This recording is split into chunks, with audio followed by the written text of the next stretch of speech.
అమ్మ చెప్పే మంచి మాట. రోజు సాయంకాలం ఒక దిష్టి పరిహారం చెబుతున్నాను. రోజుకు ఒక రకం చప్పున. పిల్లల కోసమే చెబుతున్నాను. ఈరోజు కూడా పిల్లల కోసమే చెబుతున్నాను. మరి మన ఇంట్లో బేబీ ఉంటుంది, చంటి పిల్లలు ఉంటారు కదా, ఎక్కడికైనా వెళ్ళవలసి వస్తుంది బేబీని తీసుకుని వెళ్ళి వచ్చిన తర్వాత ఇంట్లో ఎవరుంటే వాళ్ళు ఒక మొగ్గుడు నీళ్లు బేబీకి దిష్టి తీయాలి. దిష్టి తీసి మమ్మారు అదే నీటిలో మనం చేయి కడుక్కుని బేబీని ముఖం ఇలా తుడవాలా చేతితో. తుడిస్తే వాళ్ళు ఇలాగలాగా కదులుతారు, నిద్రపోతున్నా లెగుస్తారు.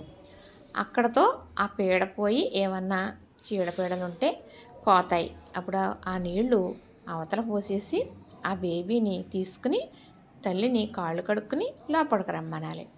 ఆ సాయంకాలం ఇప్పుడు కొళ్ళుప్పు దిష్టి తీసి నీటిలో వేసేయాలి. మరి బేబీని ఎంతమంది చూసారో దిష్టి తగిలే ఉంటుంది కదా, అది పోవాలి అంటే ఇలాగ నీటిలో ఉప్పు కొళ్ళు వేస్తే